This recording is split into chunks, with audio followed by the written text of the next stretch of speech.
بسم اللہ الرحمن الرحیم۔ السلام علیکم۔ سب سے پہلے اپنے تمام سننے والوں سے درخواست کرتی ہوں کہ ایک سورہ فاتحہ اپنے تمام مرحومین کو یاد کرتے ہوئے اور بالخصوص مرحومہ رقیہ فاطمہ بنت محمد حسین کی روح کو ہدیہ کر دیجیے۔ عالم میں جو تھے فیض کے دریا وہ کہاں ہیں؟ عالم میں جو تھے فیض کے دریا وہ کہاں ہیں؟ ہم سب سے جو تھے افضل و اعلیٰ وہ کہاں ہیں؟ جو نور خدا سے ہوئے پیدا وہ کہاں ہیں؟ پیدا ہوئی جن کے لیے دنیا وہ کہاں ہیں؟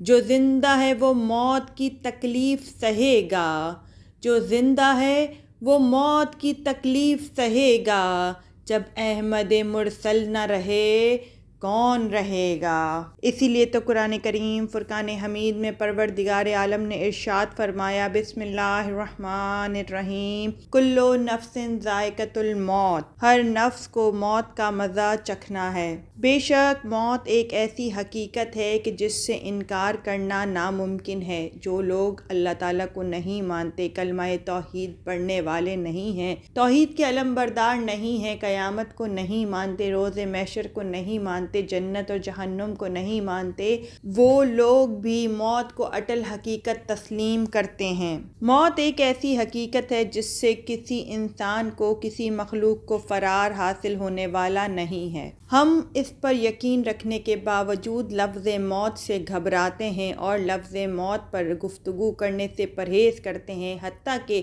ہم موت کے بارے میں گفتگو سننے سے بھی پرہیز کرتے ہیں، جبکہ موت تو ابدی زندگی کا نام ہے۔ اور اسی لیے ہمیں اپنی موت سے اور موت کی حقیقت سے غافل نہیں رہنا چاہیے، بلکہ ہر وقت ہر لمحہ اپنی موت کو یاد رکھنا چاہیے، کیونکہ موت عمل کا صندوق ہے اور موت کے بعد ہی انسان کو خبر ملے گی کہ اس نے اپنے صندوق میں یا تو خزانہ جمع کیا ہے یا پھر اپنے لیے اس صندوق میں عذاب الہی کو جمع کیا ہے۔ ہم اور آپ موت کو حقیقت ماننے کے باوجود موت سے غافل ہو سکتے ہیں، نظریں چرا سکتے ہیں، اس کا خیال دل سے بھلا سکتے ہیں، نکال سکتے ہیں، مگر حضرت عزرائیل علیہ السلام دن میں 5 مرتبہ ہمارے چہروں کو دیکھتے ہیں۔ واقعہ شب معراج کا آپ کے سامنے پیش کروں کہ جب رسول اللہ صلی اللہ علیہ وآلہ وسلم معراج پر تشریف لے گئے اور چوتھے آسمان پر پہنچے تو رسول خدا نے ایک بہت بڑے فرشتے کو دیکھا جو ایک تخت پر جلوہ افروز تھا۔ رسول اللہ صلی اللہ علیہ وآلہ وسلم نے حضرت جبرائیل سے پوچھا کہ یہ کون ہے؟ انہوں نے جواب دیا کہ یہ میرے بھائی حضرت عزرائیل علیہ السلام ہیں۔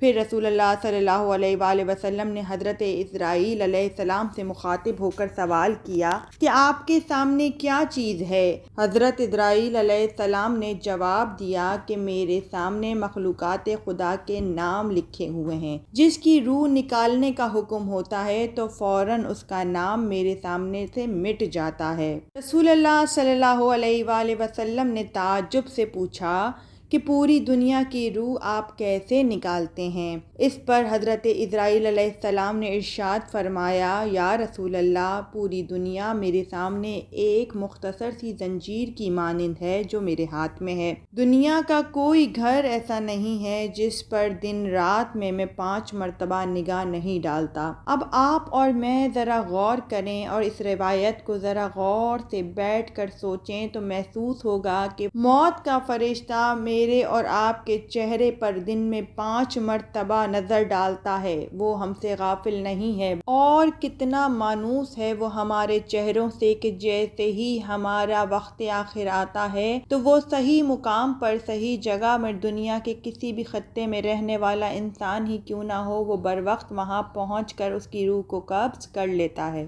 اسی لیے مومنوں، موت کو یاد کیا کرو۔ موت کو یاد کرنے کے بڑے فائدے ہیں۔ پروردگار عالم اس شخص پر بڑی رحمت نازل کرتا ہے جو اپنی موت کو کثرت سے یاد کرتا ہے۔ پروردگار عالم 3 چیزوں کی توفیق اسے عنایت فرماتا ہے۔ پہلی چیز پروردگار عالم جو اسے موت کی یاد میں عطا فرماتا ہے وہ توبہ و استغفار کی توفیق ہے، کیونکہ وہ شخص ہرگز یہ نہیں چاہتا کہ اپنے گناہوں کی توبہ کیے بغیر مر جائے، اس دنیا سے گزر جائے۔ اسی لیے اگر کوئی گناہ اس سے سرزد ہو جاتا ہے تو وہ توبہ طلب کرنے میں کوتاہی نہیں کرتا۔ دوسری نعمت جو پروردگار عالم موت کو یاد کرنے والے انسان کو عنایت کرتا ہے وہ یہ ہے کہ موت کو یاد کرنے کے سبب پروردگار عالم حرص و طمع اس کے دل سے نکال لیتا ہے۔ وہ حرص و طمع میں مبتلا نہیں ہوتا، بلکہ جو کچھ بھی پروردگار عالم نے اس سے عطا کیا ہوتا ہے وہ اسی پر راضی رہتا ہے، اور اس راضی رہنے کی وجہ سے وہ دلی،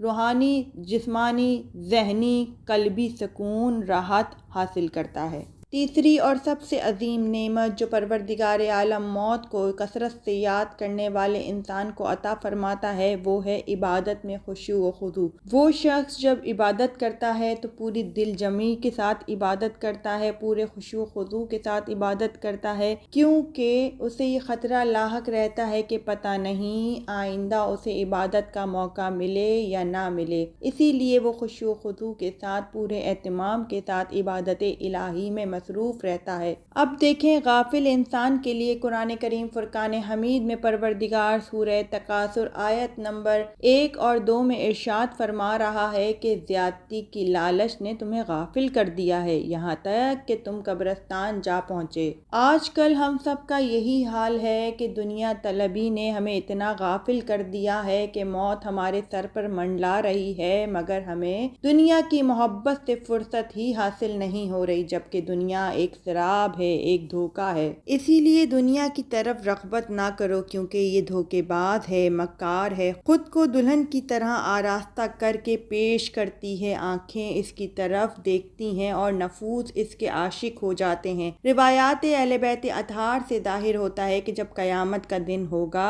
تو دنیا کو میدان محشر میں ایک ایسی بوڑھی عورت کی شکل میں لایا جائے گا جس کے بال سفید ہوں گے اور وہ انتہائی بدصورت ہوگی۔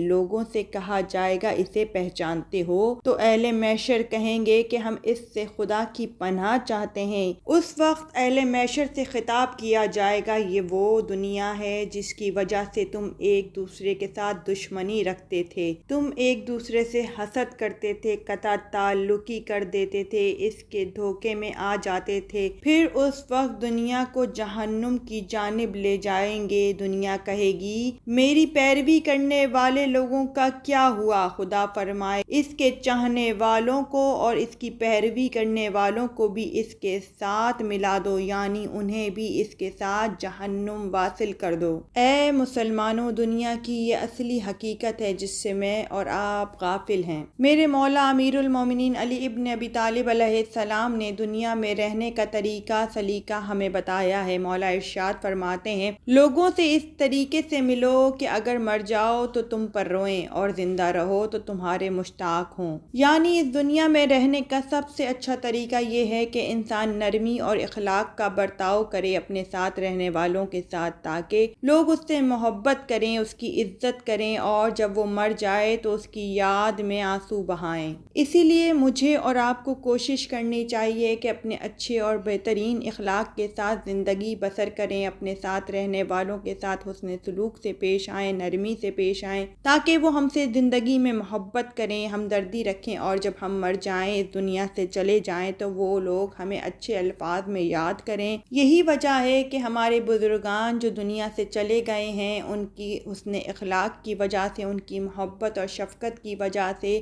ہم نہ صرف یہ کہ انہیں یاد کرتے ہیں بلکہ ان کی مغفرت کی دعا کرتے ہیں اور ان کے لیے ایصال ثواب کا اہتمام کرتے ہیں۔ اپنے رب سے دعا گو ہیں کہ پروردگار عالم محمد و آل محمد کے صدقے میں ہمیں دنیا میں بھی بھلائی دے اور آخرت میں بھی بھلائی عطا فرما، اور ہمیں اور ہمارے مرحومین کو آخرت کے عذاب سے بچا لے، آمین۔ تیرے حق میں فاطمہ رہتی ہیں مصروف دعا، تیرے حق میں فاطمہ رہتی ہیں مصروف دعا، ناز کر قسمت پہ اپنی اے عزادار حسین۔